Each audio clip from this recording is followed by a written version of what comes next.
Antes de iniciar el recorrido por los distintos autores que les proponemos analizar en la unidad 2 de Pedagogía, queremos hacer una breve reflexión sobre el saber sobre la educación.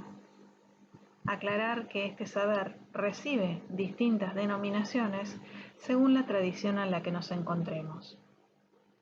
En la tradición alemana se utiliza el término pedagogía para referirse al saber sobre la educación. Uno de sus máximos exponentes es Herbart. En la tradición francesa, en cambio, se emplea la expresión ciencias de la educación para referirse al saber sobre la educación. Uno de sus máximos exponentes es Émile Durkheim. Finalmente, la tradición anglófona emplea la expresión filosofía de la educación para referirse al saber sobre la educación. Uno de sus máximos exponentes es John Dewey. Más allá de las diferencias en las aproximaciones que se tenga al saber sobre la educación, el modo de analizar este fenómeno, todas se centran en este objeto de estudio que denominamos educación. Podemos afirmar que la pedagogía es una ciencia cuyo objeto de estudio, es decir, aquello que estudia, es la educación. La ciencia puede ser teórica, es decir, buscar conocer algo. ¿Cómo es ese algo? Describirlo, explicarlo, pero no intervenir en el fenómeno.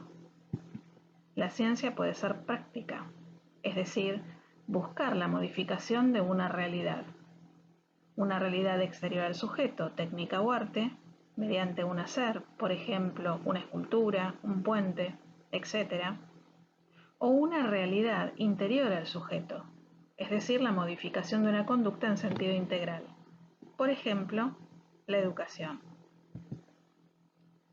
En este sentido, la pedagogía, cuyo objeto de estudio es la educación, es una ciencia práctica, pero que se nutre de saberes con distinto nivel de abstracción, como la psicología, la sociología, la historia, la antropología o la filosofía. La pedagogía se encuentra en el conjunto de ciencias prácticas. Nace en la práctica, recoge saberes, conceptos, teorías de distintas ciencias con distinto nivel de abstracción para aplicarlo en la práctica. Las ciencias teóricas tienen mayor nivel de abstracción, las ciencias prácticas tienen menor nivel de abstracción. Por eso empleamos un cono invertido. La filosofía es la base de ese cono, porque trabaja con saberes universales, es decir, saberes, verdades que se aplican a todos los entes.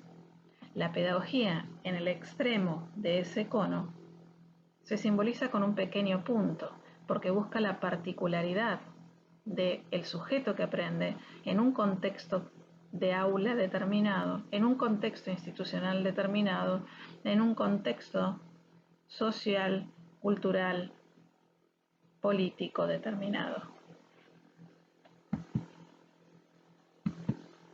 ¿Qué les proponemos en esta exploración hacia el pasado? Analizar el aporte de autores a la educación. ¿Todo de todos vamos a estudiar? No. Sería imposible en los tiempos que tenemos. ¿Qué de cada uno? Vamos a emplear lo que denominamos categorías de análisis, lentes con los cuales vamos a mirar el aporte de cada uno de estos autores. Los lentes que les proponemos son el concepto antropológico. ¿Quién es el hombre? Para Herbart, para Durkheim, para Dewey. El concepto de educación.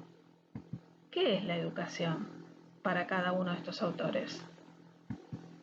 Los agentes educativos, es decir, ¿quién educa? La familia, el Estado, la escuela, la misma persona. El fin de la educación. ¿Para qué educamos?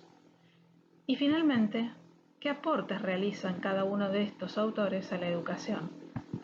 ¿Qué conceptos, qué ideas, qué propuestas? Los invitamos a iniciar este camino.